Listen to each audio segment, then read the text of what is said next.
السلام عليكم ورحمة الله وبركاته. إن الحمد لله نحمده ونستعينه ونستغفره ونعوذ بالله من شرور أنفسنا ومن سيئات أعمالنا. من يهده الله فلا مضل له ومن يضلل فلا هادي له. وأشهد أن لا إله إلا الله وأشهد أن محمدا عبده ورسوله. يا أيها الذين آمنوا اتقوا الله حق تقاته ولا تموتن إلا وأنتم مسلمون. يا أيها الناس اتقوا ربكم الذي خلقكم من نفس واحدة وخلق منها زوجها وبث منهما رجالا كثيرا ونساء واتقوا الله الذي تساءلون به والأرحام إن الله كان عليكم رقيبا. يا أيها الذين آمنوا اتقوا الله وقولوا قولا سديدا يصلح لكم أعمالكم ويغفر لكم ذنوبكم ومن يطع الله ورسوله فقد فاز فوزا عظيما.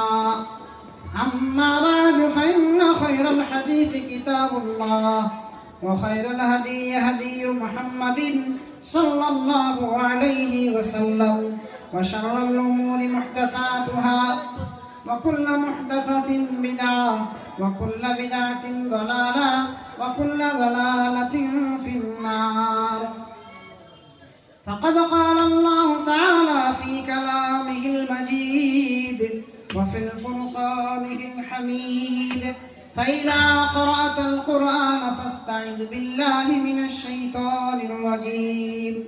فأعوذ بالله السميع العليم من الشيطان الرجيم من همزه ونفخه ونفثه. بسم الله الرحمن الرحيم. يا أيها الذين آمنوا قوا أنفسكم وأهليكم نارا وقودها الناس والحجارة عليها ملائكة غلاظ شداد لا يعصون الله ما أمرهم ويفعلون ما يؤمرون. وقال النبي صلى الله عليه وسلم: مروا أولادكم بالصلاة وهم أبناء 10 سنين واضربوهم عليهم وهم أبناء 10 سنين. সমস্ত প্রশংসা সমস্ত গুণগান সেই মহান আল্লাহ পাক রব্বুল আলামিনের জন্য, যিনি আমাদেরকে আজকে ঈশার সালাত আদায় করার পর এই মাজলিসে বসার তৌফিক দান করেছেন বলে আলহামদুলিল্লাহ। দরুদ অবতীর্ণ হোক বিশ্বনবী আকায়ে নামদার তাজদারে মাদানী আহমদ মুজতবা মুহাম্মদ মুস্তাফা সাল্লাল্লাহু আলাইহি ওয়াসাল্লামের উপর শত কোটি দরুদ এবং সালাম অবতীর্ণ হোক। আল্লাহুম্মা আমিন। আল্লাহুম্মা সাল্লি আলাইহি আল্লাহুম্মা বারিক আলাইহি।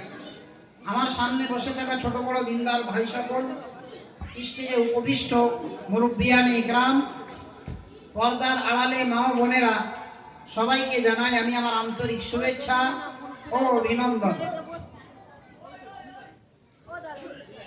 সবাই ঠিক বসে যাবে, যে যার জায়গায় সবাই বসে যাবে, কাউকে ডাকার দরকার নেই, ঠিক বসবে ইনশাআল্লাহ। আমার বিষয় হচ্ছে যে ইসলামিক পরিবার আমরা কিভাবে তৈরি করব। ইসলামিক পরিবার গঠনে ইসলামের মূল নীতি। এইদিকে ঢুকে যান, ফাঁকা আছে। এইদিকে ঢুকে যান, ছাউনি আছে, ঠান্ডাটা লাগবে না। এইদিকে ঢুকে যান।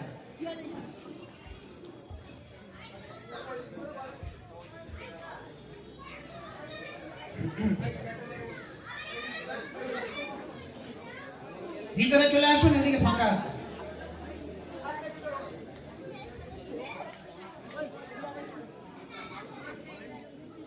আজকে আমার বক্তৃতার বিষয়বস্তু হচ্ছে পরিবার গঠনে ইসলামের মূল নীতি। তার মানে আমি কিভাবে ইসলামিক পরিবার তৈরি করব। আমি কিভাবে ইসলামিক পরিবার তৈরি করব, তবে তার আগে আমরা যে মজলিসে একত্রিত হয়েছি এর একটা ফজিলত গুরুত্ব আমি সংক্ষেপে বলার চেষ্টা করব।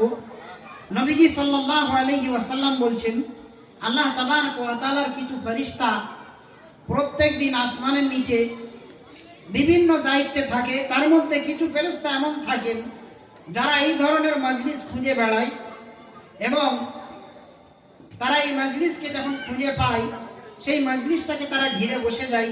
নবীজি বলছেন, হাফফাতহুমুল মালায়েকা, ফেরেশতাগণ না সেই মজলিসটাকে ঘিরে নেন। দ্বিতীয় নম্বরে নবীজি বলছেন, ওয়া গাশিয়াতুহুমুর রাহমা, সেই মজলিসে আল্লাহর রহমত বর্ষণ হতে থাকে।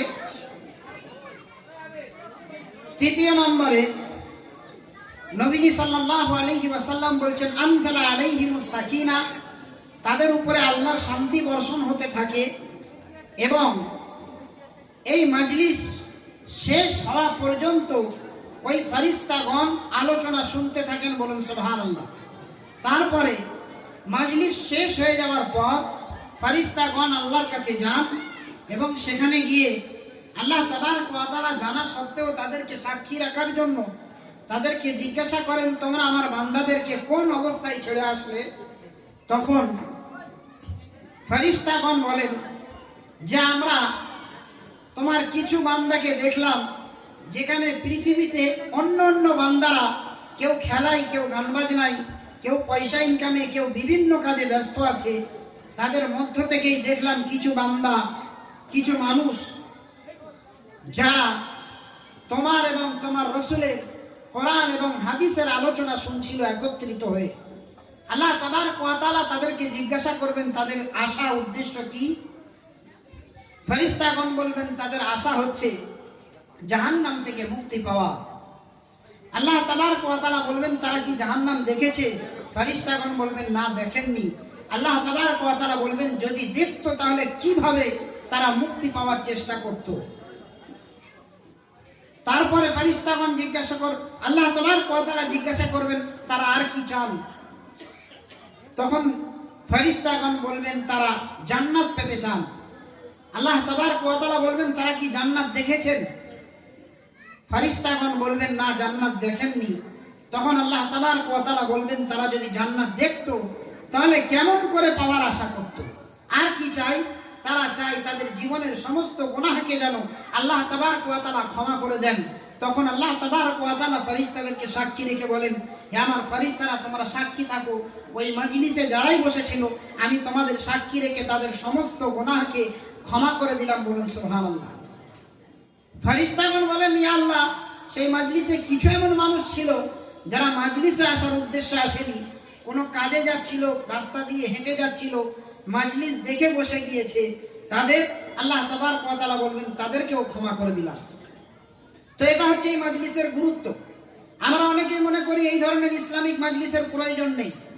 জি, অবশ্যই আছে, এর অনেক প্রয়োজন আছে। আজ এই সব মাহফিল না হওয়ার কারণেই আজ আমাদের বাচ্চারা নষ্ট হয়ে গিয়েছে। এই সব মাহফিল না হওয়ার কারণেই আজ আমাদের পরিবার ইসলামিক পরিবার তৈরি হতে পারেনি। এই সব মাহফিল থেকে দূরে থাকার কারণে, এই ধরনের মাহফিলের মাধ্যম দিয়েই তৈরি হয় একটা ইসলামিক পরিবার, ইসলামিক সমাজ। কারণ এটা হচ্ছে একটা দাওয়াতের মাহফিল। আসুন, আজকে আমার যে বিষয়, আমি ইসলামিক পরিবার কিভাবে তৈরি করব, একজন মুসলমান হিসাবে আমার দায়িত্ব, কর্তব্য হচ্ছে আমার পরিবারকে ইসলামিক পরিবার তৈরি করা, আমার সমাজকে ইসলামিক সমাজ তৈরি করা। আমি মুসলমান হয়ে যদি আমার পরিবার তৈরি হয় ইহুদিদের মতো, আমার পরিবার যদি তৈরি হয় খ্রিস্টানদের মতো, আমার পরিবারের চালচলন যদি থাকে হিন্দু ধর্মের মতো, তাহলে এর চেয়ে দুঃখের বিষয় আর কিছু হতে পারে না। ওই জন্য আমি আমার পরিবারকে হিন্দু, খ্রিস্টান, ইহুদি তৈরি করব না, বরং আমি চেষ্টা করব আমার পরিবার যেন মুসলমান পরিবার হয়, ইসলামিক পরিবার হয়। এই চেষ্টা আমাকে সদা সর্বদা চালাতে হবে, এটা আমার দায়িত্ব। কিন্তু আমরা ইসলামিক পরিবার তৈরি করার চিন্তা ভাবনা রাখি না। আমি আমার পরিবারকে নিয়ে চিন্তা করি, কি চিন্তা করি? আমার মারা যাওয়ার পর আমার পরিবারে আমার সন্তান, আমার পোতা পুতনি, এরা কোথায় বাস করবে? এদের জন্য অনেক জায়গা যদি কিনতে হবে। আমি তৈরি করি আমার পরিবারকে নিয়ে ভাবি আমি কি আমার পরিবার কি খাবে, ভালো মন্দ খাওয়াতে হবে আমাকে, যেন আমার পরিবারকে যেন অভাবের সম্মুখীন না হতে হয়।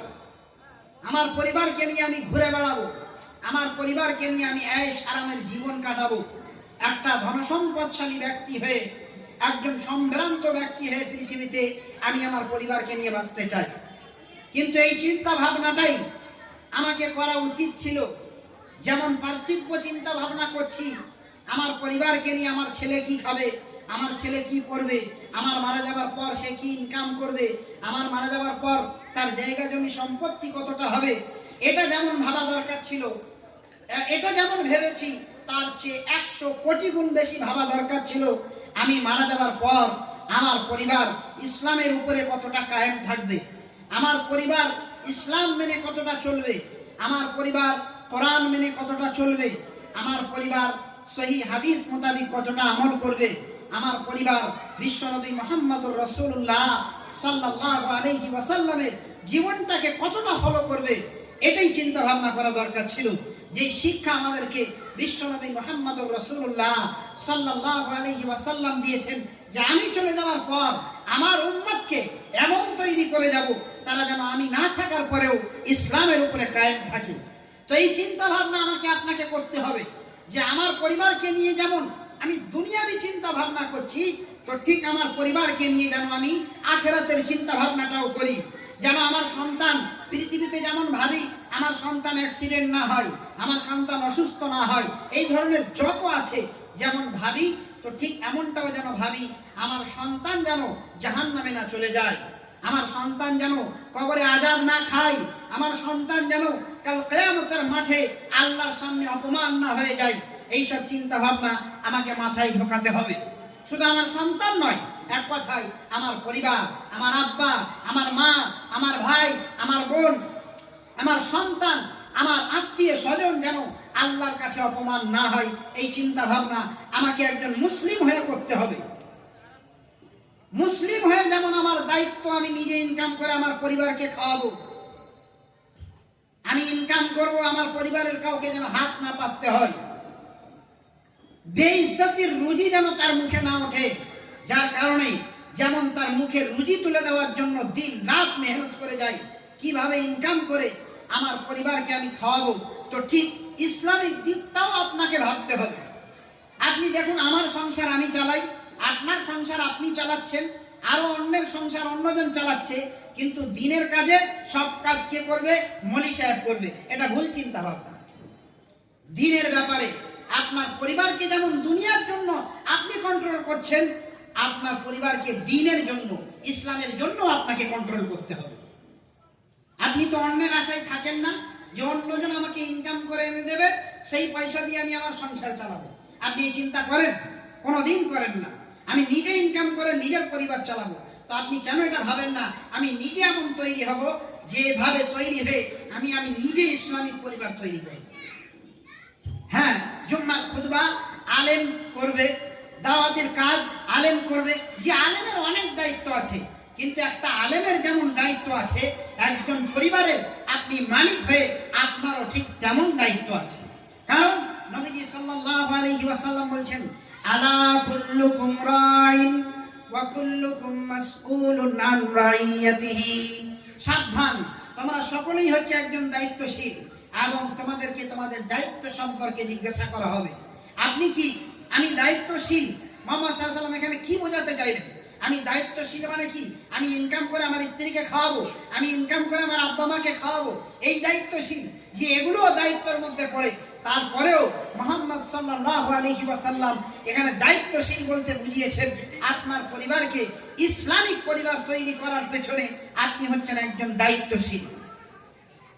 তো ইনশাআল্লাহ তাবারাক ওয়া তাআলা যারা এখানে বসে আলোচনা শুনছেন, আজ থেকে নিয়ত করেন যে ইনশাআল্লাহ আমি আমার পরিবারকে ইসলামিক পরিবার তৈরি করব। ইনশাআল্লাহ নিয়ত করেন, করতেই হবে, এছাড়া উপায় নেই।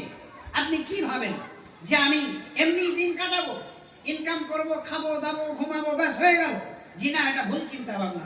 এটা অলস মানুষের চিন্তা ভাবনা, মুমিনের চিন্তা ভাবনা এটা নয়। মুমিনের চিন্তা ভাবনা দুনিয়াকে নিয়ে যতটা প্রয়োজন ততটা, আর বাকিটা হবে আখিরাতকে নিয়ে। ওই জন্য নিয়ত করেন, আজ থেকে আমার পরিবার ইসলামিক পরিবার তৈরি হবে ইনশাআল্লাহ। আসুন, ইসলামিক পরিবার তৈরি করতে গেলে আমার কাছে অনেকগুলো জিনিস আছে, তার মধ্যে কয়েকটি আমি তুলে ধরব। সর্বপ্রথম, ইসলামিক পরিবার তৈরি করার জন্য আমাকে নিজেকে পরিবর্তন হতে হবে, আপনাকে নিজেকে পরিবর্তন হতে হবে।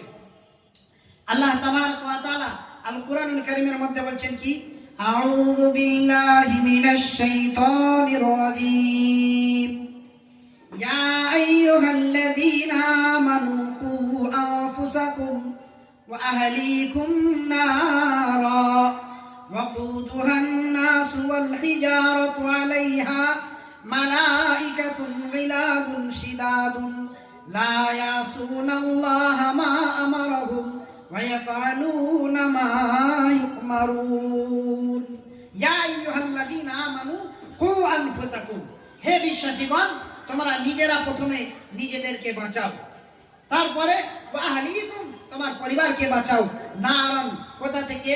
জাহান্নামের আগুন থেকে। কারণ ওয়াকুদুহান নাস ওয়াল হিজারা, জাহান্নামের আগুনের জ্বালানি হবে মানুষ এবং পাথর। আলাইহা মালাইকাতুন, যেই জাহান্নামে ফেরেশতা থাকবে, এমন ফেরেশতা গিলাগুন শিরাগুন, যাদের অন্তরে কোনো রহম নেই, কোনো দয়া আল্লাহ তাদের অন্তরে সৃষ্টি করেননি।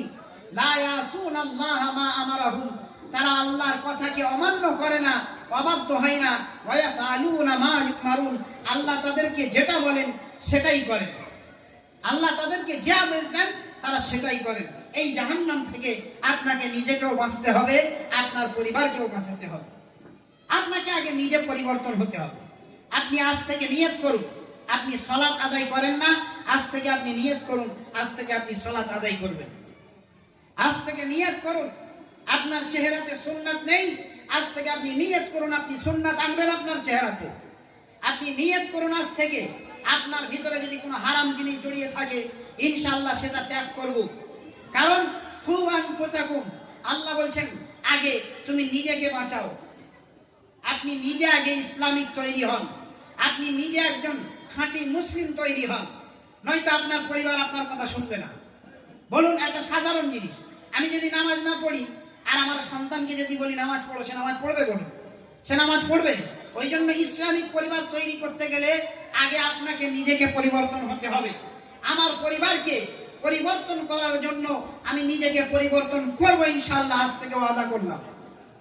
আল্লাহ তাবারক ওয়া তাআলা আল কোরআনুল কারীমের মধ্যে কি বলছেন? আউযু বিল্লাহি মিনাশ শাইতানির রাজীম, ইয়া আইয়ুহাল্লাযীনা আমানু দুখুলু ফিস সিলমি কাফা ওয়া লা তাত্তাবিউ খুতুওয়াতিশ শাইতান ইন্নাহু লাকুম আদুউম মুবিন। ইয়া আইয়ুহাল্লাযীনা আমানু, হে বিশ্বাসীগণ, উদখুলু ফিস সিলমি কাফা, তোমরা সকলেই একত্রিত হয়ে সম্পূর্ণভাবে ইসলামে প্রবেশ করো। ওয়ালা তাত্তাবিউ খুতুওয়াতিশ শাইতান, শয়তানের রাস্তার একটু অনুসরণ করবে না। ইন্নাহু লাকুম আদুউম মুবিন, নিশ্চয়ই সে তোমার প্রকাশ্য শত্রু। আল্লাহ বলছেন শয়তান আমার প্রকাশ্য শত্রু, সেই শয়তানের রাস্তায় আমি চলি কিভাবে? আমার এলাকায়, আমার প্রতিবেশীতে, আমার পাড়াতে যদি কোনো একটা শত্রু থাকে, আমরা কি বলি? তোর ছায়াডি গোমন, ওর পাশ দিয়ে যেটা ঘৃণা করে। আর আল্লাহ বলছেন শয়তান তোমার প্রকাশ্য শত্রু, তো শয়তানের ইত্তিবা করি কি করে? শয়তান তোমার দুশমন, আমি ওর ছায়া দিব না, এমন কসম খেতে হবে আমাকে। কারণ ওর মিশনই হচ্ছে, নবীজি সাল্লাল্লাহু আলাইহি ওয়াসাল্লাম বলছেন শয়তানের মিশনই হচ্ছে আপনাকে বিভিন্ন দরজা দিয়ে ডাকতে থাকবে। কখনো জিনার দরজা দিয়ে, কখনো গীবত চগলখড়ির দরজা দিয়ে, কখনো মুনাফিকির দরজা দিয়ে, কখনো কুফরির দরজা দিয়ে, বিভিন্ন দিক থেকে শয়তান আপনাকে ডাকতেই আছে, ডেকেই যাচ্ছে, কিন্তু আপনাকে ওর ডাকে সাড়া দিলে চলবে না। ওই জন্য সর্বপ্রথম নিজেকে পরিবর্তন করুন, নিজেকে পরিবর্তন করুন, ইনশাআল্লাহ আপনার পরিবার ইসলামিক পরিবার তৈরি হবে।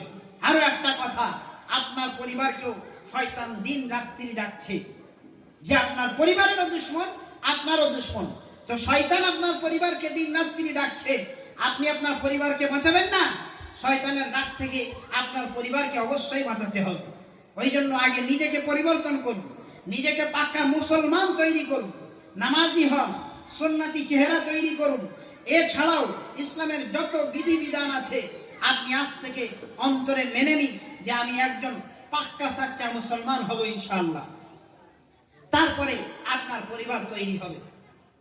দ্বিতীয় আসুন, নিজেকে পরিবর্তন করার পর সর্বপ্রথম ইসলামিক পরিবার তৈরি করার জন্য আপনার কাছে মূল ভিত হচ্ছে ইসলামিক শিক্ষা দেওয়া।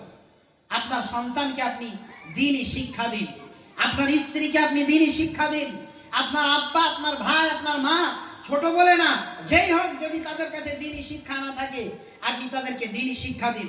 কিভাবে দেবেন? বড়দেরকে দেওয়ার পদ্ধতি আলাদা, ছোটদের দেওয়ার পদ্ধতি আলাদা। এখন আলহামদুলিল্লাহ বিভিন্ন মাধ্যম হয়েছে ইসলামিক শিক্ষা অর্জন করার। আপনি কিতাব এনে দিন। আপনার আব্বা যদি দ্বীন সম্পর্কে না জানে, তাকে আপনার বলতে লজ্জা লাগে, আপনি ইসলামিক বই তাকে দিন, পড়াশোনা করতে বলুন তাকে। আপনার আম্মাকে দিন, যদি কোরআন না জানে কোরআন শেখান। আপনার ভাই যদি কোরআন না জানে তাকে কোরআন শেখান, চাই সে বড় হয়ে গিয়েছে, চাই সে বড় হয়ে গিয়েছে। এছাড়াও এগুলো তো আছেই, তার সাথে সাথে সবচেয়ে জরুরি, আপনার যে ছেলেটা মোবাইলে, হোয়াটসঅ্যাপে গেম, ফ্রি ফায়ার, বিভিন্ন ধরনের জিনিসে ব্যস্ত, সেই সব ওই ছেলেটাকে আপনি সাবধান করুন। যদি ইসলামিক পরিবার তৈরি করতে চান, এখন থেকেই ওখানে কুড়ুল মারুন, ওই শয়তানের ওই জায়গা থেকে এখন থেকেই কুড়ুল মারুন, নয়তো আপনি ইসলামিক পরিবার তৈরি করতে পারবেন না। আপনার সন্তানকে আপনি ইসলামিক শিক্ষা দিন। আল্লাহ তাবারক ওয়া তাআলা কুরআনুল কারীমের মধ্যে কি বলছেন? আউযু বিল্লাহি মিনাশ শাইতানির রাজীম। ইকরা বিসমি রাব্বিকাল্লাযী খালাক। পড়ো তোমার রবের নাম নিয়ে, যে রব তোমাকে সৃষ্টি করেছে। আল্লাহ পড়তে বলেছেন রবের নাম নিয়ে। সেই রবের নাম, যেই শিক্ষা দিয়ে রব চেনা যায়, যেই শিক্ষা দিয়ে রাসূল চেনা যায়, যেই শিক্ষা দিয়ে ধর্ম জানা যায়, সেই শিক্ষা অর্জন করতে বলেছে। তাই বলে আমি বলছি না আপনি আপনার ছেলেকে ইংরেজি শেখাবেন না, বাংলা শেখাবেন না, অবশ্যই শেখাবেন, এগুলো প্রয়োজন। এগুলো না শিখলে পৃথিবীতে চলতে পারবে না। তবে আপনি যে একদম ওইগুলোকেই প্রাধান্য দিচ্ছেন, ইসলামিক শিক্ষা আপনি দিচ্ছেন না। ইসলামিক শিক্ষার প্রতি গুরুত্ব নেই আপনার, আমার নেই।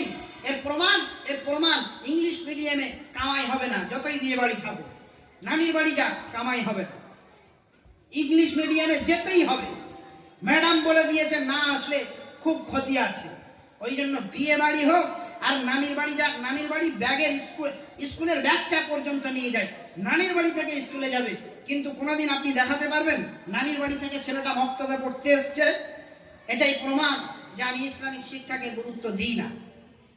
তার স্কুল কামাই নেই, অন্য অন্য জিনিস তার কামাই নেই, কিন্তু টিউশন কামাই নেই, জেনারেল টিউশন যেগুলো দুনিয়াবি শিক্ষা কামাই নেই। কিন্তু আপনি মক্তব শিক্ষা, মুআল্লিমের কাছে যান, যারা পড়ায় তাদের কাছে যান, ছুটির উপরে ছুটি, এক একটা বাচ্চার গায়ের হাজিরি যদি দেখেন, সেখানেই বোঝা যাবে যে আমি আমার সন্তানকে কতটা ইসলামিক শিক্ষার প্রতি গুরুত্ব দিচ্ছি, আর আমি ইসলামিক পরিবার তৈরি করার জন্য কতটা তৈরি হয়েছি, এখানেই বোঝা যাবে। তা আপনাকে ইসলামিক শিক্ষার প্রতি গুরুত্ব দিতে হবে। আল্লাহ তাবারক ওয়া তাআলা যাদের ভিতরে ইসলামিক শিক্ষা নেই আর যাদের ভিতরে আছে তাদেরকে পার্থক্য করেছেন। আমি বলছি না, আল্লাহ তাবারক ওয়া তাআলা নিজে বলেছেন, আউযু বিল্লাহি মিনাশ শাইতানির রাজীম, কুল হাল ইয়াস্তাবিল্লাযীনা ইয়ালামুনা ওয়াল্লাযীনা লা ইয়ালামুন। হে নবী, আপনি বলে দিন, যারা ইসলামিক জ্ঞান যাদের আছে আর যাদের নেই, তারা কি সমান হতে পারে? ইন্নামা ইয়াতাযাক্কারু উলুল আলবাব। আল্লাহ বলছেন ইসলামিক জ্ঞান তারাই অর্জন করতে পারে যারা বুদ্ধিমান, যারা সম্ভ্রান্ত ব্যক্তি। ইসলামিক শিক্ষা না থাকায় আপনি বুদ্ধিমান হতে পারেন না। যতই বড় ইঞ্জিনিয়ার হয়ে যান, যতই বড় বুদ্ধিজীবী মঞ্চের মানুষ হয়ে যান, আপনি ইসলামিক শিক্ষা না থাকলে, আমি বলছি না, আল্লাহ বলছেন যে তাদের মধ্যে যদি ইসলামিক শিক্ষা না থাকে তারা বুদ্ধিমান না। বুদ্ধিমান সেই যে যার মধ্যে ইসলামিক শিক্ষা আছে। আপনার সন্তানকে ইসলামিক শিক্ষা দিতে হবে, তাকে কোরআন শিক্ষা দিতে হবে, তাকে কোরআন তেলাওয়াত করা শেখাতে হবে, তাকে দোয়া শেখাতে হবে, দোয়ার অর্থ শেখাতে হবে। এগুলো খুব প্রয়োজন। তার বাঁচার জন্য যেমন খাওয়া পান করা, নিঃশ্বাস নেওয়া প্রয়োজন, তাকে মুসলমান হয়ে থাকার জন্য ইসলামিক শিক্ষা অপরিহার্য। কারণ আপনি তাকে যদি জায়গা, জমিন, জায়দাদ সব কিনে দেন, সে পৃথিবীতে পার্থিব সুখ পেতে পারে, কিন্তু যদি ইসলামিক শিক্ষা না দেন, তাহলে সে কিন্তু চিরস্থায়ী সুখটা পাবে না। কারণ চিরস্থায়ী সুখ হচ্ছে ইসলামিক শিক্ষার মধ্যে।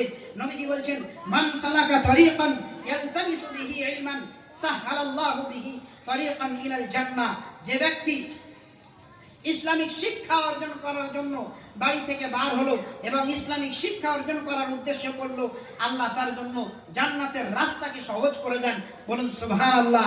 তাহলে ইসলামিক শিক্ষা অর্জন না করলে জান্নাতের রাস্তা কঠিন হয়ে যাবে, এই হাদিস থেকেই প্রমাণ। একজন বিজ্ঞ মুহাদ্দিস উলামায়ে দ্বীন বলেছেন, যদি আপনার সন্তানকে আপনি জায়গা জমিন জায়দাদ পয়সা বাড়ি অট্টালিকা সবকিছু দিয়ে যেতে পারেন, আর যদি ইসলামিক শিক্ষা দিয়ে যেতে না পারেন, আপনি কিছুই দিতে পারেন। আর যদি আপনার সন্তানকে আপনি জায়গা জমি ঘর বাড়ি কিছুই না দিতে পারেন, যদি ইসলামিক শিক্ষা দিয়েছেন তো আপনি সবকিছু দিয়েছেন। একজন বিজ্ঞ মনীষীর জীবনে তো এমনটা আছে, যত সম্ভব আমার নাম মনে আসছে না, ইমাম গাজ্জালী রহমাতুল্লাহ আলাইহি, কিংবা মনে আসছে না নাম, তিনি বলছেন, তাকে জিজ্ঞাসা করা হচ্ছে, আপনার সন্তানের জন্য আপনি কি রেখে যাচ্ছেন? আপনার তো কিছু নেই জায়গা জমি। উনি বলেছেন, একটা লাইব্রেরি আছে আমার, সেই লাইব্রেরিতে অনেক রকমের ইসলামিক বই আছে, ওটাই আমি ওয়ারাসাতের সূত্রে ওকে আমি দিয়ে যাচ্ছি। তাহলে তাদের চিন্তা ভাবনা দেখুন, আমাদের সালাফদের চিন্তা ভাবনা যে আমার সন্তানকে আমি আলেমে দ্বীন বানিয়ে যাব, ওর জন্য বই ছেড়ে যাব, ওর জন্য কিতাব রেখে যাব, ওর জন্য লাইব্রেরি রেখে যাব, এটা ছিল তাদের চিন্তা ভাবনা। আমাদের চিন্তা ভাবনা তার উল্টো, জায়গা জমি বাড়ি ঘর অট্টালিকা এগুলো রেখে যাব। যে এগুলো রেখে গেলে আপনার সন্তান হয়তো পার্থিব কিছু সুখ পাবে, কিন্তু চিরস্থায়ী সুখ পেতে পারে না। ওই জন্য চিরস্থায়ী সুখের জন্য আপনাকে আপনার সন্তানকে ইসলামিক পরিবার তৈরি করার জন্য সর্বপ্রথম দ্বীনি শিক্ষা দিতে হবে। কারণ বর্তমান যুগে হোয়াটসঅ্যাপ ফেসবুক গেম বিভিন্ন ধরনের জিনিস মোবাইলে আপনার সন্তানকে যেভাবে আক্রমণ করছে, ভবিষ্যতে কিন্তু এদেরকে বাঁচানো খুবই মুশকিল। খুবই সাবধান থাকুন। মোবাইল বাচ্চাদের হাতে যে ধরনের এসছে, তাদেরকে যেভাবে মোবাইল আঁকড়ে ধরেছে, এদেরকে কিন্তু বাঁচানো খুব মুশকিল। আল্লাহ তাবারক ওয়া তাআলা আপনাকে জীবনে যত নিয়ামত দান করেছেন জানেন, আপনার বাড়ি গাড়ি স্ত্রী যা কিছু দিয়েছেন, সবচেয়ে দামি নিয়ামত হচ্ছে আপনার সন্তান।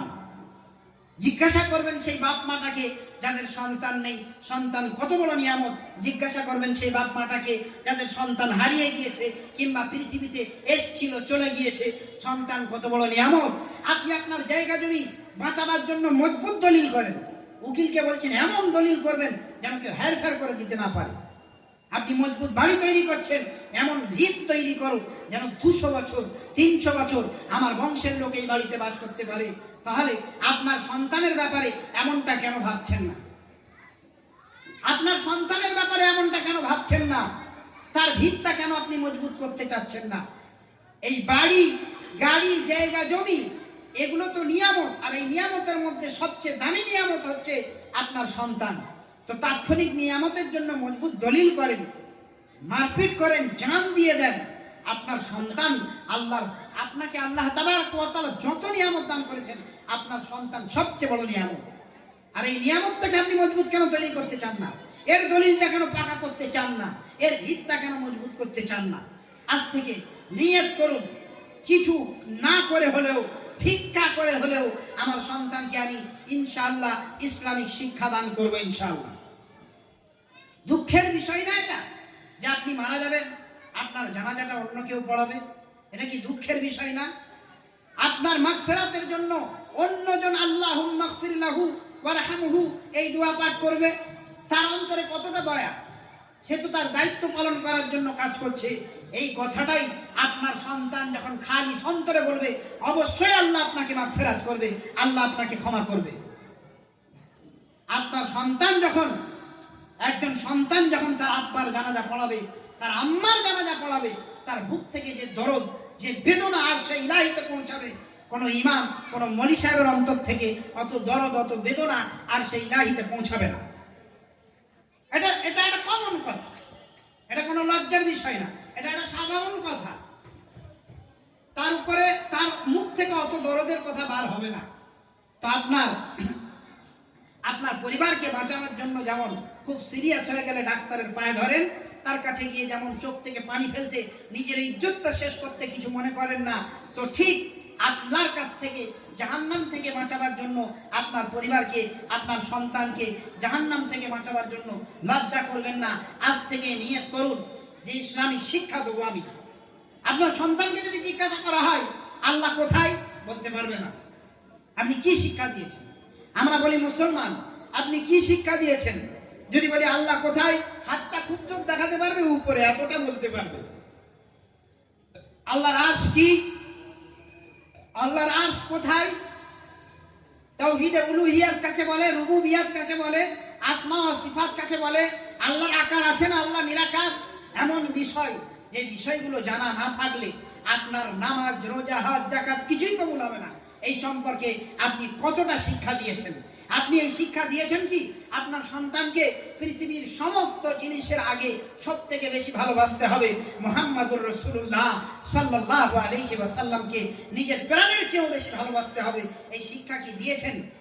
নাউযুবিল্লাহি মিন যালিক। এমনও ব্যক্তি আছেন যদি জিজ্ঞাসা করা হয় মুহাম্মদ সাল্লাল্লাহু আলাইহি ওয়াসাল্লামের বাড়ি কোথায়, এটাও বলতে পারবেন না। এগুলো আপনাকে শেখাতে হবে, এগুলো জানাতে হবে। এক কথায় ইসলামিক পরিবার তৈরি করার জন্য আপনার পরিবারকে, আপনার সন্তানকে আগে থেকেই ইসলামিক শিক্ষা দিতে হবে। নাম্বার 2, ছোটবেলা থেকেই নিজের পরিবারকে নামাজি পরিবার তৈরি করুন। ইসলামিক শিক্ষা তো দেবেন, তার সাথে সাথে আমার পরিবারকে নামাজি পরিবার তৈরি করতে হবে। এটা আমি বলছি না, আল্লাহ তাবারক ওয়া তাআলা নিজেই আল কোরআনুল কারীমের মধ্যে বলছেন, আউযু বিল্লাহি মিনাশ শাইতানির রাজীম ওয়া আমুর আহলাকা বিস-সালাতি ওয়াসতাবির আলাইহা লা নাসআলুকা রিজকা নাহনু নারযুকুকা ওয়াল আকিবাতু লিত-তাকওয়া ওয়া'মুর আহলাকা বিস-সালাতি। তুমি তোমার পরিবারকে নামাজের আদেশ দাও। ওয়াসতাবির আলাইহা লা নাসআলুকা রিজকা, এর উপরে অটল থাকো, আমি তোমাদের কাছে কোনো রিজিক চাচ্ছি না। নাহনু নারযুকু, আরে তোমার কাছে কি রিজিক চাইবো? রিজিক তো আমি তোমাকে দিয়ে থাকি। আজান হয়ে গেল, আপনি কাজ করেই যাচ্ছেন, সেলাই করেই যাচ্ছেন। আজান হয়ে গেল, আপনি দোকানে বসে আছেন। আজান হয়ে গেল, আপনি ঘুমিয়ে আছেন। আজান হয়ে গেল, আপনি বসে বসে মোবাইল ঘাঁটছেন, সালাত আদায় করছেন না। ইসলামিক পরিবার তৈরি করতে গেলে সালাত আদায় করতে হবে। আপনি নিজেও সালাত আদায় করুন, আপনার পরিবারকেও সালাত আদায় করার আদেশ দিন। কারণ সালাতই আপনার পরিবারকে একটা সুষ্ঠু পরিবার তৈরি করতে পারবে।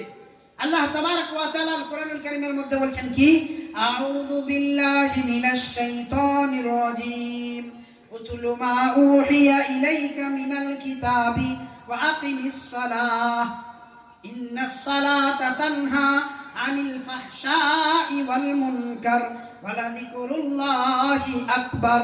উতলু মা উহিয়া, হে নবী আপনি তেলাওয়াত করুন ওই জিনিস যা আপনার উপরে অবতীর্ণ করা হয়েছে কিতাবের মধ্য থেকে, ওয়াকিমিস সালাহ, এবং আপনি নামাজ প্রতিষ্ঠিত করুন।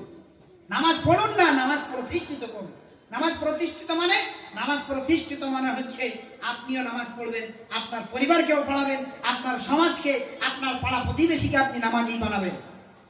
ইন্নাস সালাতা তানহা আনিল ফাহশাই ওয়াল মুনকার, নিশ্চয় নামাজ মানুষকে মন্দ, অশ্লীল, খারাপ কাজ থেকে বিরত রাখে। নামাজই খারাপ কাজ করে সেটা আলাদা কথা, কিন্তু নামাজ মানুষকে খারাপ কাজ থেকে বিরত রাখার পাওয়ার রাখে। ওই জন্য ইসলামিক পরিবার তৈরি করার জন্য নাম্বার 3 যেটা, সেটা হচ্ছে আপনাকে নামাজি পরিবার তৈরি করতে হবে। আপনার পরিবারকে নামাজি বানাতে হবে। আপনি একবারও আপনার পরিবারের কাছে নামাজের খোঁজ নিয়েছেন? একবার বুকে হাত দিয়ে ভাবুন। নিতে পারেননি, কারণ আপনি নিজেই নামাজ পড়েন না। ওই জন্য আমি বলেছিলাম প্রথমেই যে আপনাকে নিজেকে পরিবর্তন হতে হবে। আপনি নিজে নামাজ পড়া আরম্ভ করুন আজ থেকে, যারা এখানে বসে আছে। কারণ নামাজ ছাড়া উপায় নেই। বাইনাল আবদি ওয়া বাইনাল কুফরি তারকুস সালাত, মুসলমান আর কাফেরের মধ্যে পার্থক্য হচ্ছে নামাজ ছাড়া। মান তারাকা সালাতা মুতাআম্মিদান ফাকাদ কাফারা, যে ব্যক্তি ইচ্ছাকৃত নামাজ ছাড়ে সে কাফের হয়ে যায়। এটা আমি বলছি না, এমন একজন ব্যক্তি বলেছেন যার কোনো কথা ভুল হয় না, তার নাম হচ্ছে মুহাম্মদুর রাসূলুল্লাহ সাল্লাল্লাহু আলাইহি ওয়াসাল্লাম। আল্লামা সালেহ আল ফাওজান হাফিজাহুল্লাহ তিনি বলছেন, যদি কেউ ইচ্ছা করে জানা অবস্থায় 5 ওয়াক্ত নামাজি হওয়ার পরেও যদি নামাজ ছেড়ে দেয়, ইচ্ছা করে 1 ওয়াক্ত সে হুঁশ ছিল, জ্ঞান ছিল, যদি সালাত ছেড়ে দেয় তাকে কালিমা শাহাদাত পাঠ করে গোসল করে তওবা করে মুসলমান হতে হবে। আপনি নামাজ না পড়ে কিভাবে ভাবেন যে লা ইলাহা ইল্লাল্লাহ পড়লে একদিন না একদিন জান্নাতে যাব? আল্লাহ বলছেন আউযু বিল্লাহি মিনাশ শাইতানির রাজীম আকিমুস সালাতা ওয়া লা তাকুনু মিনাল মুশরিকিন। সালাত প্রতিষ্ঠিত করো এবং মুশরিকদের অন্তর্ভুক্ত হয়ে যাও না। হাবেশা বলতেন যে সালাত আদায় করে না মানে সে মুশরিক। একে অপরের উল্টো, সালাত প্রতিষ্ঠিত করো এবং মুশরিকদের অন্তর্ভুক্ত হও না, তার মানে সালাত আদায় করে না মানে সে মুশরিক। এটা মুশরিকি কাজ। আপনি কিভাবে ভাবলেন যে আপনি সালাত আদায় না করে আপনি জান্নাতে যাবেন? আপনি সালাত আদায় আপনাকে করতেই হবে, সালাত আদায় করতেই হবে। নামাজি ব্যক্তিদের উদ্দেশ্যে বলছি, বিয়ে বাড়িতে নামাজ ছেড়ে দেন, অনুষ্ঠানের দিন নামাজ ছেড়ে দেন, জিনা ইচ্ছাকৃত নামাজের কাজা হয় না, এটা মনে রাখবেন। কাজা, এই যে নামাজের কাজা, এই ফতোয়াটা ভুল ফতোয়া। নামাজের কাজা হয় না। নামাজের কাজা তিনটে কারণে। আমি আসরে পাগল হয়েছি, জোহরে পাগল হয়ে গিয়েছি, আমার জ্ঞান এসছে মাগরিবের পরে, আমার জোহর আসর ছেড়ে গিয়েছে, এই জন্য নামাজ কাজা হয়। আমি অজ্ঞান হয়েছি জোহরের আগে, আমার হুঁশ ফিরেছে মাগরিব পর, এই জন্য নামাজ কাজা হয়। নামাজ এই জন্য কাজা হয় কারণ আমার জ্ঞান ছিল না, আমি অজ্ঞান, আমার বুদ্ধি ছিল না, আমি পাগল, ওই জন্য জোহর আর আসরটা আমি কাজা করতে পারি, এই দুটো কারণে। নাম্বার 3, আমি ঘুমিয়েছিলাম জোহরের আগে, আমার ঘুম ভেঙেছে অনিচ্ছাকৃত মাগরিব পরে, 3টি কারণে নামাজ কাজা হয়। জ্যান্ত মানুষের নামাজ কাজা হয়, এই ফতোয়া ভুল ফতোয়া। বিয়ে বাড়ি খেলো 2 দিন 3 দিন, বিয়ে বাড়ি খেয়ে নামাজ আদায় করছে 3 দিনের নামাজ, মানে মনি স্যার 3 দিনের নামাজ বাকি আমার, এটা কোথাকারের ফতোয়া? নামাজের কাজা হয় না 3টি কারণ ছাড়া। বিনা কারণে আপনি নামাজ ছাড়তে পারেন না। ইচ্ছাকৃত নামাজ ছাড়লে আপনি তাওহীদকে অস্বীকার করেছেন। নামাজটা আকীদার বিষয়, নামাজটা আমলের বিষয় না, নামাজটা আকীদার বিষয়, এটা আমার মত। নামাজ আকীদার বিষয়, নামাজ আমলের বিষয় না। ইচ্ছাকৃত নামাজ ছাড়লে মুসলিম থাকা যায় না। আপনি নিজে নামাজি তৈরি হন, নামাজি তৈরি হন, আপনার পরিবারকেও নামাজি বানান এবং আপনার সন্তানকেও। মুহাম্মাদুর রাসূলুল্লাহ সাল্লাল্লাহু আলাইহি ওয়াসাল্লাম বলছেন, মুরু আওলাদাকুম বিসসালাতি, তোমার সন্তানকে নামাজের আদেশ দাও যখন তার বয়স হবে 7 বছর। ওয়াযরিবুহুম আলাইহা, তাকে মারো যদি নামাজ না পড়ে যখন তার বয়স হবে 10 বছর। এটা আপনাকে কিছু দেবে না। ওয়াহুম আবনাউ 10 সিনিন, যখন তার বয়স হবে 10 বছর, 10 বছর বয়সে যদি নামাজ না পড়ে আপনি তাকে মারুন, আঘাত করুন। আপনি কতবার মেরেছেন? মারা তো দূরের কথা, আপনি একবার জিজ্ঞাসা করেছেন বাবু আসরের নামাজটা পড়েছো কিনা? আমি নাম করার জন্য বলছি না, আমি লোক দেখানোর জন্য বলছি না, বাস্তব উদাহরণ বলছি। আমার আব্বা আমাকে জিজ্ঞাসা করতো, ইমাম সাহেব কোন সূরাটা পড়েছে বলো। আমি বাস্তব কথা বলছি, নামের জন্য বলছি না। আমার আব্বা জিজ্ঞাসা করতো কার পাশে দাঁড়িয়ে নামাজ পড়েছো, অথচ আমি নামাজ পড়েছি। আমার আব্বা জিজ্ঞাসা করতো, নিজে দেখেছেন উনি যে আমি নামাজ পড়ছি, তারপরেও জিজ্ঞাসা করতো, কারণ এই হিসাবটাই আমার হুঁশ ফিরিয়ে দেবে। আমার বাপ খেয়াল রাখে, কোন সময় যদি মিস হয়ে যায় কার পাশে দাঁড়িয়েছি বলতে পারবো না, কোন সূরা ইমাম সাহেব পড়েছে বলতে পারবো না। এই জন্য নামাজ যাতে আমার না ছেড়ে যায়। আমার মা অনেক সময় খুব কড়া কথা বলতেন। আপনি কতটা, যদিও তিনি ছিলেন বিধর্মী জানেন আপনারা, তাহলে আপনি কতটা তৈরি হয়েছেন? আপনার সন্তানকে কতবার বলেছেন? ছিলেন বিধর্মী ছিলেন, তো আপনি কতটা তৈরি হয়েছেন? কবার বলেছেন আপনার সন্তানকে নামাজের কথা? কতবার রাগ করেছেন তাকে? মনে রাখবেন, সে অসুস্থ হলে যেমন আপনার মনটা দুঃখিত হয়, আপনি কষ্ট পান, আপনার পেটে ভাত ঢোকে না, আপনার সন্তান যদি সালাত আদায় না করে তার চেয়ে বেশি দুঃখিত হওয়া দরকার আপনাকে, তার চেয়ে বেশি চিন্তিত হওয়া দরকার। সে যখন সিরিয়াস রোগী হয়ে যায়, সে যতটা আপনি চিন্তিত থাকেন তার চেয়ে বেশি চিন্তিত হওয়া দরকার সে যদি সালাত আদায় না করে। আপনি খোঁজ নিন যে আজ ঈশান নামাজ তুমি কোথায় পড়েছো, ঈশান নামাজের পরে তুমি কোথায় বসেছিলে। আপনার পরিবারের খোঁজ নিন যে তিনি নামাজ পড়েছেন কিনা। ফজরে যান, বাড়িতে গিয়ে আপনার পরিবারকে জিজ্ঞাসা করবেন যে তুমি সালাত আদায় করেছো কিনা। যদি হ্যাঁ উত্তর না আসে আপনি স্থির থাকতে পারবেন না, স্থির থাকতে পারবেন না। যদি থেকে যান ইসলামিক পরিবার তৈরি হবে না। অস্থির থাকবেন যতক্ষণ না আপনার স্ত্রী, আপনার আব্বা, মা, ভাই, বোন যতক্ষণ না সালাত আদায় করবে আপনি স্থির থাকতে পারবেন না। অস্থির থাকবেন, তবেই ইসলামিক পরিবার তৈরি হবে। প্রত্যেকটা মুহূর্ত আপনি খোঁজ নিন, নামাজ আদায় করেছো কিনা। ইকো পার্কে ঘুরতে গিয়েছো, ইকো পার্কে ঘুরতে গিয়েছো, জোহরটা কোথায় পড়লে, কিভাবে পড়লে, মাগরিবটা কিভাবে পড়লে। আর এই উম্মতের জন্য সবচেয়ে বড় ফ্যাসিলিটি হচ্ছে মুহাম্মদুর রাসূলুল্লাহ সাল্লাল্লাহু আলাইহি ওয়াসাল্লাম বলছেন, ওয়াজুইলাতিল আরদু কুল্লাহা মাসজিদ মাসাজিদা। আমার উম্মতের একটা ফ্যাসিলিটি হচ্ছে যেখানে সেখানে নামাজ পড়তে পারে। জমিনকে মসজিদ বানিয়ে দেওয়া হয়েছে, 7টি জায়গা ব্যতিক্রম। আপনি ঘুরতে গিয়েছেন ইকো পার্কে, সেখানে উজু করে নামাজ পড়ে নিন। আপনি যাকে দেখে লজ্জা করে নামাজ পড়ছেন না, সে আপনাকে জাহান্নাম থেকে বাঁচাতে আসবে না, এটা মাথায় রেখে নেবেন। আপনি চিড়িয়াখানায় গিয়েছেন, দুটো হিন্দু, দুটো মডার্ন মুসলিম যাচ্ছে, হয়তো আপনার মনে হচ্ছে দেখলে কি বলবে নামাজ পড়লে, নামাজ পড়ে নিন আপনি। কারণ আপনি আজ যাকে দেখে লজ্জা করে নামাজ পড়লেন না, কাল জাহান্নামে কিন্তু সে আপনাকে বাঁচাতে যাবে না, এটা মাথায় রাখবে। জমিন আল্লাহর, এই আল্লাহর জমিনে আল্লাহর ইবাদত করবো তো লজ্জা কিসের? যখন হারাম কাজ করছি, গুনার কাজ করছি, তখন লজ্জা লাগে না? মানুষ দেখে ফেলবে, তো নামাজ পড়তে লজ্জা কিসের? যেখানেই থাকবেন আপনি সালাত আদায় করুন, খেলার মাঠে, হাটে ঘাটে। আর পদ্ধতিও আছে, পদ্ধতিও আছে। ইসলাম এত কঠিন না, আপনার জন্য সহজ পদ্ধতিও করে দিয়েছে। আপনি কিভাবে সেখানে সালাত আদায় করবেন। পানি নেই, তায়াম্মুম করুন। তায়াম্মুম করার ব্যবস্থা নেই, বিনা উজুতে নামাজ পড়ুন। একটা কাপড় আছে, একটাতে পড়ুন। দুটো কাপড় আছে, দুটো কাপড় পরে নামাজ পড়ুন। কাপড় নেই, উলঙ্গ হয়ে নামাজ পড়ুন। ইসলাম আপনাকে অনুমতি দিয়েছে। পরিস্থিতি অনুযায়ী আপনি বাহানা করতে পারবেন না। ওই জন্য আপনি নিজে নামাজি তৈরি হন, নিজের পরিবারকে নামাজি তৈরি করুন। ইনশাআল্লাহ তাবারাক ওয়া তাআলা আপনার পরিবার ইসলামিক পরিবার তৈরি হবে।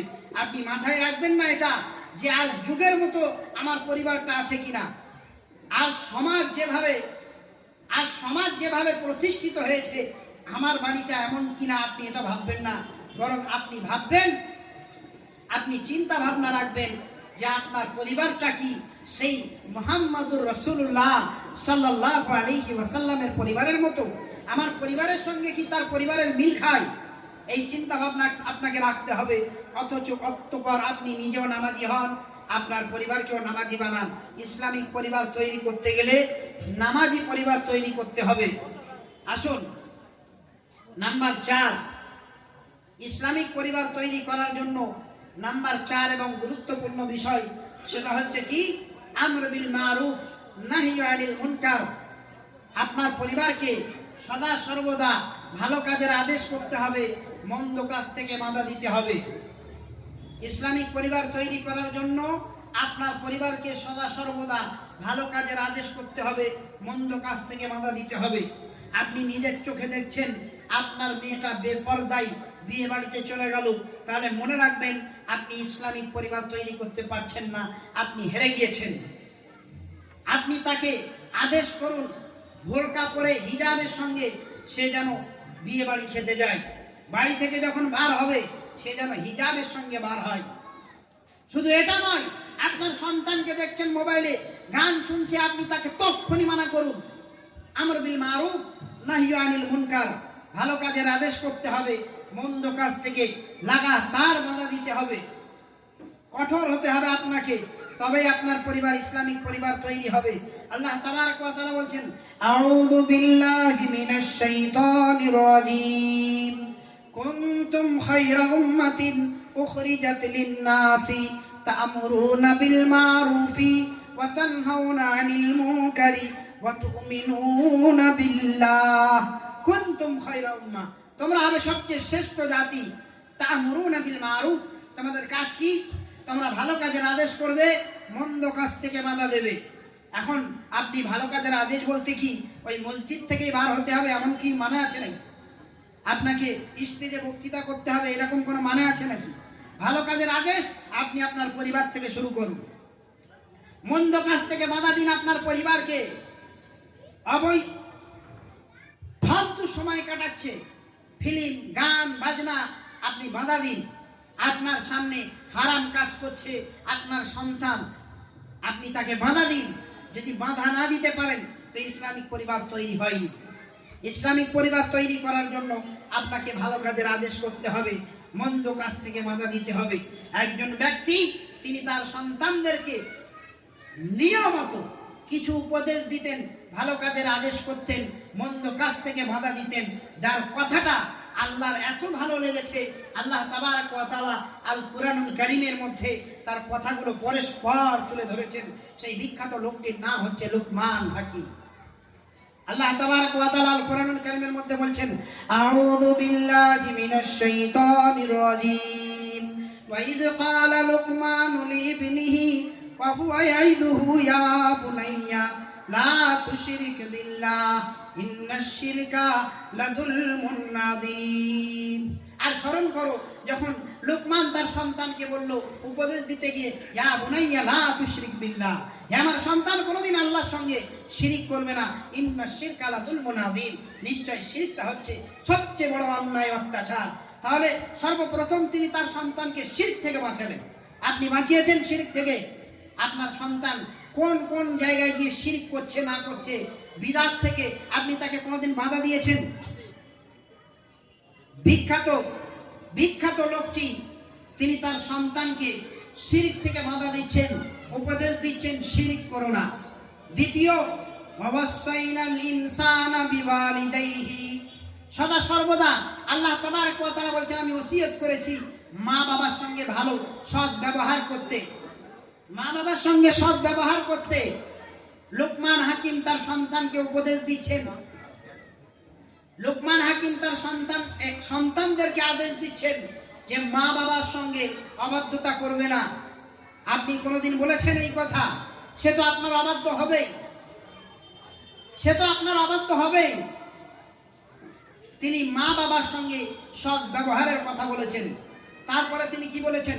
ইয়া বুনাইয়া ইন্নাহা ইন তাকু মিসকালা হাববাতিন মিন খারদালিন ফাতাকুন ফি সাখরাতিন আও ফিস সামাওয়াতি আও ফিল আরদি ইয়াতি বিহাল্লাহ। হে আমার সন্তান, তুমি যেখানেই থাকো, পাহাড়ের চট্টানে, আসমানে, জমিনে, যেখানেই থাকবে, তুমি মনে রাখবে যেখানেই যা কিছু করবে ইয়াতি বিহাল্লাহ, আল্লাহ সেটা তোমার সামনে এনে দেখাবে। তার মানে তিনি তার সন্তানদেরকে আদেশ দিচ্ছেন ইত্তাকুল্লাহ, তোমরা সদা সর্বদা আল্লাহকে ভয় করো। আপনি আল্লাহকে ভয় করার আদেশ দিয়েছেন কোনোদিন আপনার পরিবারকে? 4 নম্বরে তিনি আদেশ দিচ্ছেন ইয়া বুনাইয়া আকিমিস সালাতা ওয়া আমুর বিল মারুফি ওয়ানহা আনিল মুনকারি ওয়াসবির আলা মা আসাবাক। হে আমার সন্তান, তুমি সদা সর্বদা সালাত প্রতিষ্ঠিত করবে, নামাজ কায়েম করবে এবং মানুষকে ভালো কাজের আদেশ করবে, মন্দ কাজ থেকে বাধা দেবে। আমরা তো ছেলেদের শিক্ষা দিই, তোকে এক ঘুষো মেরেছে, তুই তো 2টা ঘুষো ধরাতে পারতিস, মার খেয়ে ঘরে আসলি, এমন শিক্ষা দিই। আর তিনি তার সন্তানকে শিক্ষা দিচ্ছে যে ভালো কাজের আদেশ করবে, মন্দ কাজ থেকে বাধা দেবে। ওয়াসবির আলা মা আসাবাক, যদি বিপদ এসে যায় তাহলে ধৈর্য ধারণ করবে। ইন্না যালিকা মিন আজমিল উমুর, মিন আজমিল উমুর, এটা বড় বড় মানুষদের কাজের মধ্যে একটি কাজ, ধৈর্য ধারণ করা। তো এইভাবে তিনি তার সন্তানদেরকে একের পর এক উপদেশ দিয়েই যাচ্ছিলেন। সেই উপদেশগুলো আল্লাহর এত ভালো লেগেছে যে আল্লাহ সে কথাগুলো মহাগ্রন্থ আল কুরআনুল কারীমের মধ্যে তুলে ধরেছেন, যার কথা আজও পর্যন্ত মানুষ স্মরণ করে, আজও তার কথাগুলো তিলাওয়াত করা হয়। আপনি যদি ইসলামিক পরিবার তৈরি করতে চান, আপনার পরিবারকে সদা সর্বদা ভালো কাজের আদেশ করতে হবে, মন্দ কাজ থেকে বাধা দিতে হবে। যে কোনো মুহূর্তে আপনি খারাপ কাজ করতে দেখলে তাকে আপনি বাধা দিন, ইনশাআল্লাহ ইসলামিক পরিবার তৈরি হবে। শুধু ইসলামিক পরিবার তৈরি হবে না, বরং আপনার পরিবারের ইতিহাস ইসলামের ইতিহাসেও লেখা হবে, যেমন লুকমান হাকিমের ইতিহাস আল্লাহ কোরআনে লিখেছেন। ওই জন্য ইসলামিক পরিবার আমাদেরকে অবশ্যই তৈরি করতে হবে। কয়েকটি পয়েন্ট আমি বললাম, আমরা ইনশাআল্লাহ তাবারক ওয়া তাআলা আমল করার চেষ্টা করব। আল্লাহ আমাকে, নিজেকে এবং আপনাদের সকলকে আল্লাহ তুমি আমল করার তৌফিক দান করো। নাম্বার 1 বলেছি, আগে নিজেকে পরিবর্তন করুন। নাম্বার 2 বলেছি, আপনার পরিবারকে নামাজি পরিবার তৈরি করুন, ইসলামিক শিক্ষা দান করুন। নাম্বার 3 বলেছি, নামাজি পরিবার তৈরি করতে হবে। নাম্বার 4 বলেছি, সদা সর্বদা ভালো কাজের আদেশ করতে হবে, মন্দ কাজ থেকে বাধা দিতে হবে। আল্লাহ তুমি আমাদের সকলের পরিবারকে ইসলামিক পরিবার তৈরি করে দাও। আল্লাহ তুমি আমাদের সমাজকে ইসলামিক সমাজ তৈরি করে দাও। আল্লাহ এবং রাসূল ওয়ালা সাহাবা একরাম রাদিয়াল্লাহু তাআলা আনহুমদের মতো আল্লাহ তুমি আমাদের সমাজকে তৈরি করে দাও। আমাদের জীবনে আমরা যেন ইসলামের সমস্ত বিধানকে মেনে নিতে পারি, আল্লাহ সেই তৌফিক তুমি আমাদেরকে দান করো। জাহান্নাম থেকে বাঁচিয়ে আমাদেরকে জান্নাতি হওয়ার তৌফিক দান করো। রব্বানা তাকাব্বাল মিন্না ইন্নাকা আনতাস সামিউল আলিম ওয়া তুব আলাইনা ইন্নাকা আনতাত তাওয়াবুর রহিম। সুবহানা রাব্বিকা রাব্বিল ইজ্জাতি আম্মা ইয়াসিফুন ওয়া সালামুন আলাল মুরসালিন ওয়ালহামদুলিল্লাহি রাব্বিল আলামিন। আসসালামু আলাইকুম ওয়া রাহমাতুল্লাহি ওয়া বারাকাতুহু।